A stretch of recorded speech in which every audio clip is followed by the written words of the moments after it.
Back to the dogs? What a fun day you've been having. Oh.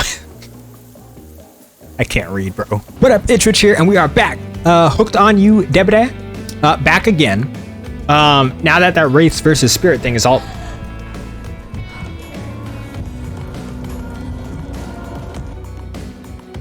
Thank you. I mean, I'm not even streaming. Okay, someone just subscribed off stream, so thank you for that. I appreciate that. I love you. How's it going? Okay, but damn, I was not expecting that. So that's staying in. Damn, what are the odds of that? Okay. Anyways, Spirit walks you around a corner to show you something that she discovered in this place and knew was meant to be connected with her journey. A cherry tree. Okay. Is that what you have on your little robe thingy? It's just a small sapling, but it has begun to sprout flowers. It doesn't make sense to see a cherry tree here in this place. It also doesn't make sense to see a ghost in black bathing suit, so you just accept it. That is one of those things. As Spirit steps up to the tree, a cold breeze pulls some petals off and they come cascading through the air around both of you. Damn, this is magical as hell. Look at this. Okay, Spirit. Do you know the meaning of the cherry blossom? I'm about to look it up if I don't. They're beautiful, but also quite symbolic. Of course, like all good symbols, their meaning is pretty complicated. What do they mean to you? Oh, hello. For many people, being among cherry blossoms is like being at a celebration of life. People travel great distances just to be near their vibrant beauty. Ooh. So it's like a natural attraction. However, as beautiful as they might be, they aren't magical. Oh. I call everything that's special magical though. They're simply flowers. They quickly die and fade away. Okay, damn, Spirit. I wanted it to be magical. For this reason, they are also a symbol of the fleeting nature of life, our fragile mortality. Okay, damn, Spirit, getting deep. In a way, it's the specter of looming death that calls attention to this special moment, to see and appreciate life. Okay. How does that duality make you feel, Rich? I mean, can I be honest? I'm kind of unsure. Spirit's question isn't easy to answer. You want to impress her, but you also want to be true to yourself. Okay, that is exactly right. You want to impress her, but be true to yourself. Yes, the narrator. That is exactly what I'm trying to do here in Full Kai. The entire range of human experiences stretches out before you, and you feel paralyzed by the different options available to you in this moment. And that's okay. It wasn't a simple question with a simple answer. Who knows if Spirit herself even has an answer in mind? Good point. However, it occurs to you, like the fallen blossoms wilting at your feet, this chance at connecting with the beautiful person in front of you might be... Okay, narrator, damn! If one of these answers the better choice, is one of these answers the better choice, or do you remain unsure? Okay, narrator. Bro, I thought we were on the same side. Help me out. You know what, bro? I'm unsure. I'm unsure on even this question, so I'm sticking with that. With cherry blossoms floating down between you and Spirit, you look at her and gulp. Desperate to be closer to her, you grasp for the right words to say that'll capture your feelings and her heart, but they don't come. We can't say we're unsure? I don't know how to feel. I wish I had an answer for you. I wish I knew the correct response, but as far as I can tell, there isn't one. Nothing that's easy to explain, at least. Spirit looks into your eyes, but does not speak. A pink blossom brushes between you and lands on the ground at your feet. My feelings are all mixed up, like petals of this cherry tree, floating through the air, swirling out of my control. As I look at them, I have no interest in answers. It's enough to simply observe. It's enough to not know. It's enough to be here right now with you. Damn, Rich, coming in clutch with those answers. You were kind of boosted before, but now not bad. Spirit smiles. She looks at a petal in the air, and you watch as her eye tracks it. The gusty sea air sending it on a spiral journey away from you both. Once the fallen cherry blossoms represented the souls of samurai warriors, those with noble characters, those who did not fear death, those who were killed in the greatest sacrifice to honor their emperor. Their lives were short. Okay, you really like this story, I see. But their purpose gave them beauty.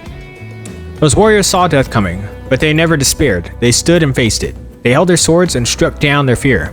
Okay, so empowered was the right answer? But despite the samurai spirit that lives on in me, in my noble bloodline, my life has ended, but my death continues to stretch on. The cycle is frozen. This cherry tree, it's not real. Though its petals fall, they soon replenish. It's as As if they were installed here by someone. Installed? Okay, I don't know, not the term I would use, but... You watch a spirit chooses her words very carefully. By something with no respect for the balance of life and death. Huh. Okay. We're sorry to interrupt. That's all you do is interrupt. You know we don't believe you, right?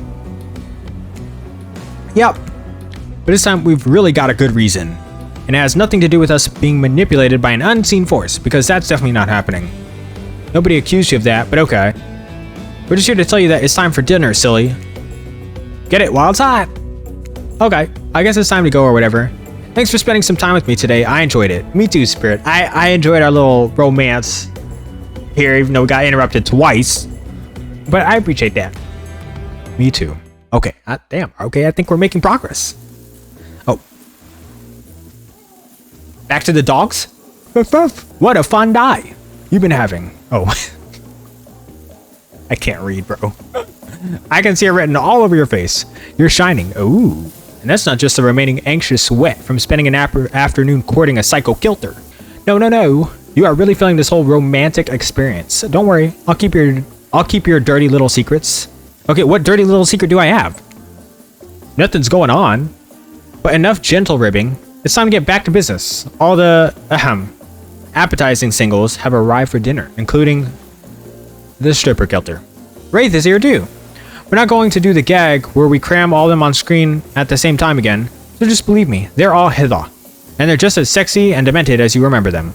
It's cool with me. With your love on the line, everyone is being very careful not to offend you by saying the wrong thing. What?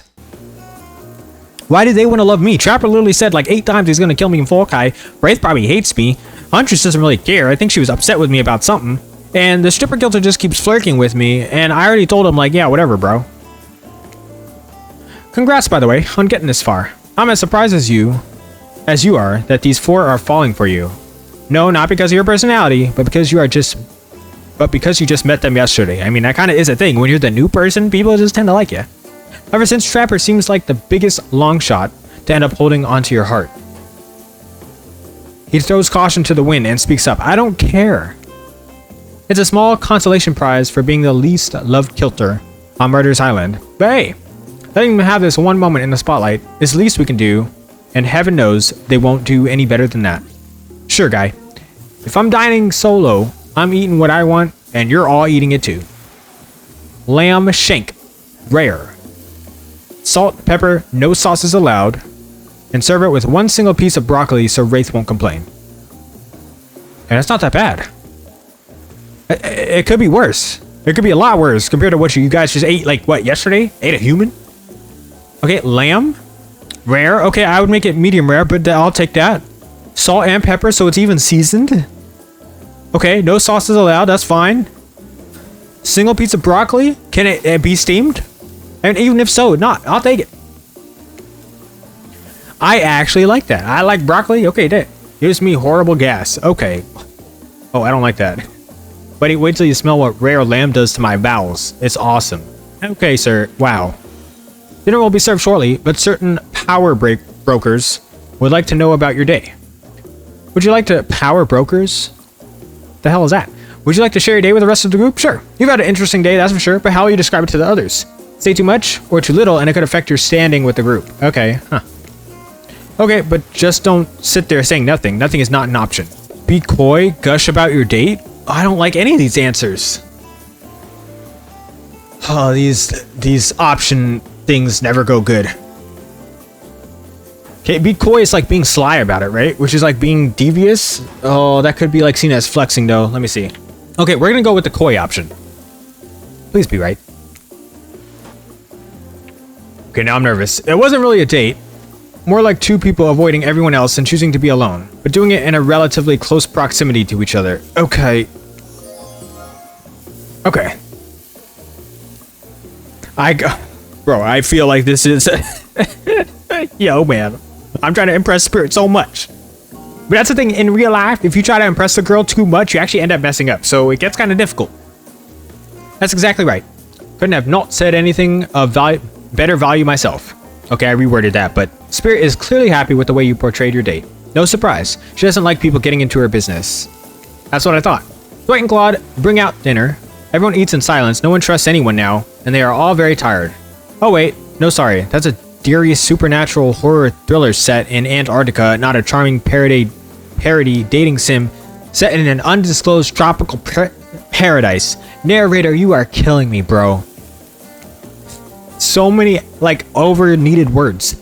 Bon appetit. What do you mean, bone? Oh, is that what she not said? No, almost everything we serve has a lot of bones in it, even the vegetables.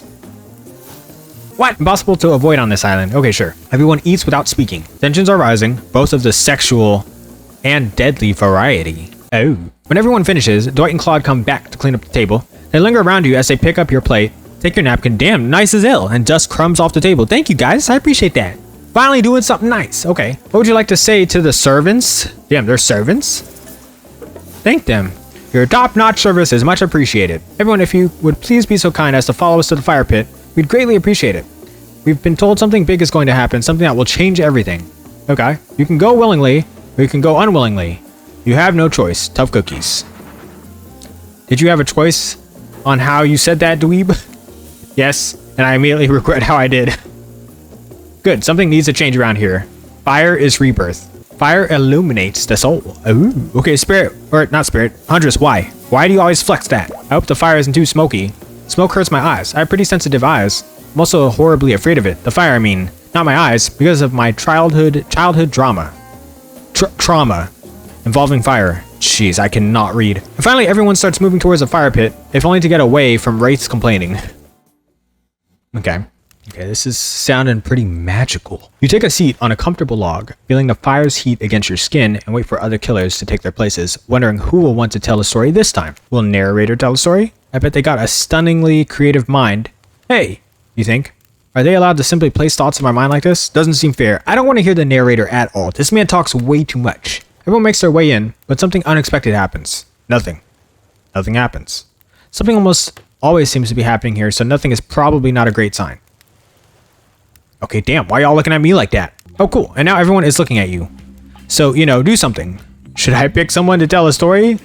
Or we could play charades. Boggle? Well, we were actually thinking, why don't you tell us a story? Ooh, okay, I like that. Wraith points his spine skull staff thingamajig at you. Okay, why, sir? You duck out of its way. Who knows what that thing can do? Probably shoots lasers. Try not to bore us. We're just very interested in you. Okay, okay, Scar. Don't speak for me, Huntress. Okay. Now, you can't tell if you're warm from fire or it's your nerves heating up. Probably the nerves. I know that the fire is right hither, but maybe if we stop talking about it all the time, we can start to pretend it's not hither. It doesn't, you know, threaten to burn us all alive. Wraith, calm down. You're okay. You're right by an ocean. Okay, if anything happens, just run into the water. Come on, man. Say something that makes sense. He's not supposed to hear me. Get out of here, Wraith. Rich was about to make an important decision about telling a story or not. Hell yeah, we're gonna... Oh, wait. Not the story. No, we'll tell a story. Sure, I'm game to tell a story. Yeah. I hope it's a mystery. Okay, so what type of story do you want to tell? I'll tell a romantic story. See? See? Spirit, I see you in 4K. I see you right there in 4K. Okay. About two lovers who take poison together and die foaming at the mouth. Geez, Spirit. No, I wasn't going to tell Romeo and Juliet. About two strong hunters who meet when they both try to bludgeon the same Willy Wolverine. Okay, that sounds interesting, but not quite. It's about my parents. They met at a party in college. He was hosting. She'd been dragged there by some friends. They couldn't have been more different. And yet, as the night went on, they were drawn to each other. Ooh. She made fun of his taste in music, and he took an interest in her major, woman studies. They were married within 2 months. Damn, 2 months? Bit soon to know if you can trust someone, don't you think? I think so. It's so sweet. Oh, damn, okay. I thought that one was kind of like, compared to these people's stories. Exactly. I learned a lot about the love from them. If you know, you know. Some people don't need years to get acquainted with their partner. I guess that's true. Yeah, there's definitely been successful marriages where people get together in 2 months. I still don't recommend that, but hey man, do your thing. Do what you want to do IRL. Love could spark from a mere look across the campfire. Now you've gotten their attention. Each kilter is furiously attempting to catch your eye from across the fire pit. There's only one kilter that has my eyeballs. Except for Trickster, who has wandered off to the bar and sadly playing his own music on headphones to drown you out. Okay, I don't care about him. Okay, that was not a very good story. I don't mean to insult you, but it was actually quite bad. Yeah, you're right. I mean, I agree with you. Sorry, but this narrator keeps it real. We can't just end there. So who else would you like to hear a story from tonight? You look from kilter to kilter. Kilter, trying to decide who might be the most entertaining. My girl. I mean, come on, man. You don't like that? I suppose I could tell a story. I don't really want to, but anything I say is sure to be better than whatever you get out of anyone else in this group. Okay. Like all good stories, I stole this one from someone in the past who is dead now and can't do anything about it. It's called The Bride, or technically I suppose the fiancé. One winter, okay, here we go. One winter, a young couple decided that the next spring they would be married. The two were madly in love and could not wait for the snow to melt so they could join in matrimony and unite their souls for eternity. Per the latest bridal trends, they decided to have their wedding ceremony at the edge of the woods by a beautiful shabby chick farmhouse. Okay? Together they spent months planning the details of the wedding. The two created inventions, figured out seating arrangements, and tasted 100 cakes before settling on the perfect one. Okay, that's a lot of cake. I mean, spirit. They chose Lilikoi, by the way, so fancy. Okay, I don't know what that is, but okay. When it came time to figure out the decorations, however, the bride, or the fiancé, I guess, since she wasn't actually married yet, wanted to take the lead and set the style. It's all about her. On her 16th, after all, her boyfriend had been wearing cargo shorts and open-toe sandals for pretty much the entire relationship, so he was definitely not to be trusted. Having decided on such a lovely natural setting for the ceremony, the fiancé decided that she would create unique floral arrangements from the local wildflowers that surrounded the farmhouse. Okay. As soon as the sun rose on the first day of spring, she set off into the woods. Each day, she spent hours mapping out where the best blooms could be found and prepared to pick them herself for the morning of the wedding so that they'd be at the height of their freshness and beauty. Damn, okay. Enamored with the incredible variety of flowers in the woods she surveyed, the bride, or the fiancé, since they had not yet been married, became obsessed with knowing just how many there were so that she could choose the absolute best. This reading man. When the fateful morning of their big day finally came, the fiancé told her husband-to-be that she had one final errand before the wedding. Excited for the ceremony to come, she dressed in her beautiful white gown and set off into the woods to gather flowers. Treading carefully, she followed her route, selecting only the best stems and collecting them in a basket. However, when she came upon a once familiar clearing, something was not as expected. Somehow, it was more beautiful now than it had ever been before. And just on the edge of her view was a new bush filled with blossoms so vibrant and colorful, she became dizzy just looking at them. Okay, that doesn't seem like a good thing though. But the fiancé ignored her sudden spell and pressed ahead, scooping up flower after flower. Every time she did, she noticed just further ahead and possibly even more beautiful blossoms. Okay, can you kinda get the drift here? Something's leading you into that forest and that seems sus. Carried by the sweet fragrance of spring air, the bride, the fiancé, crept farther and farther into the woods until she turned a corner, stepped over a mossy fallen tree trunk, and realized she had been here before. But this wasn't the clearing she remembered, or at least not how she remembered it. The flowers were suddenly overripe, decaying, falling from their stems into festering, moldy piles on the floor. Where bees had been, now only flies buzzed. Where the scene of flowers had once intoxicated her, the odor of mildew now made her sick. She turned and looked back, but the path was dark. Into a shadowy glen she walked, and walked, and walked. The day, as guests gathered at the farmhouse, the fiancé was nowhere to be seen. Her friends, family, and love began to look for her, but to no avail. They searched the pasture, the tree line, and into the forest, but there were no beautiful wildflowers or young lovers to be seen. Just old dead trees, trampled vines, and moss-covered rocks. The fiancé stayed a fiancé for eternity, always wandering, looking for fresher blooms to clip, but never finding them. Damn, that's sad as hell. See, she was getting greedy. That's what happens when you get greedy in the fall kai. You get got. Distracted by a never-ending search for perfection, unable to see that you are loved for who you are, out there all alone. I thought it was beautiful and sad. Pretty much. Just like someone we know.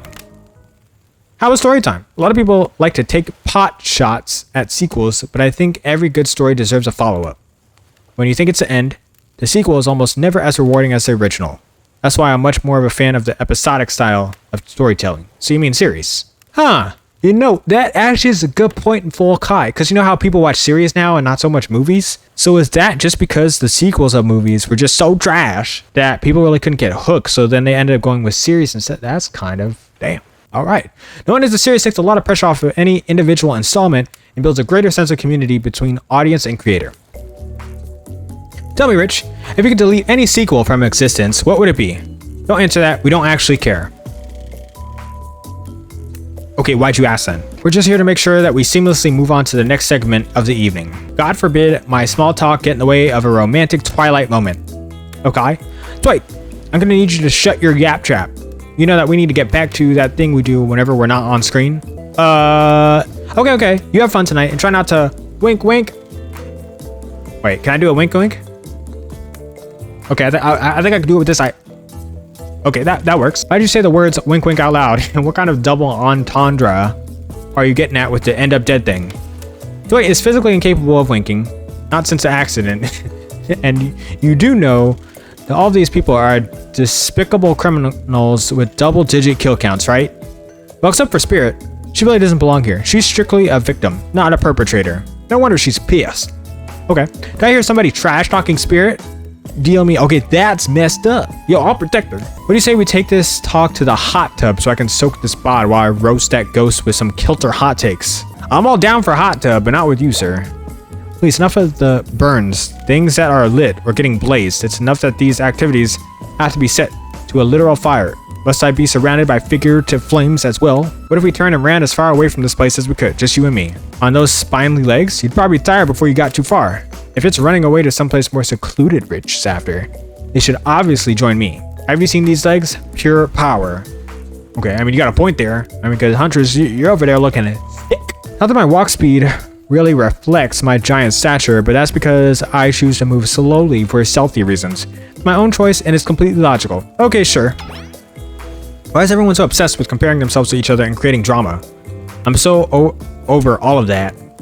Don't you get it? Society wants to trick you into fighting with each other so that corporations can swoop in and sell you fake solutions to all your fabricated problems. I'll be sitting in the shade, drinking something locally sourced while thumbing through a public domain novella printed on recycled paper because I refuse to play their game anymore. It's like she's actively trying to be as unappealing as possible. Does it really turn anyone else on or just me? Wait, what? Despite Trapper's insatiable appetite, it seems his attention, along with the attention of everyone else, is still on you for the moment. If you could, I don't know, just pick one of us, maybe we could all move on with our lives, or, you know, some special projects we might have going. You heard him. Who will it be? Who will you head off with for an evening activity? I'm just saying, you may not get a ton of chances to date around like this before your time on Murder's Island comes to a close. And no, I'm not satisfied with that name either. But with this streaming reality TV dating show boom happening, it's pretty much all that wasn't taken. What? Which kilter will you pick? And yes, we're back to excluding Trickster because of that guy. Yeah, I still would never pick him anyways. Okay. Now, before I have to make this very complicated decision right in front of me, this will end this episode hither. So maybe I'll record one more. I don't know. I'm going to take a break. Maybe I'll record the next one. Jeez, man. How long is this game? I want to know. But we got to hear Spirit's story this time. Everything's kind of becoming a blur, so I don't really know what happened on this episode in particular because I don't 100% remember where I cut it. But anyways, thank you so much for watching, as I do appreciate that. Hope I do see you in the next video or live stream. Until then, as always, stay spicy and peace.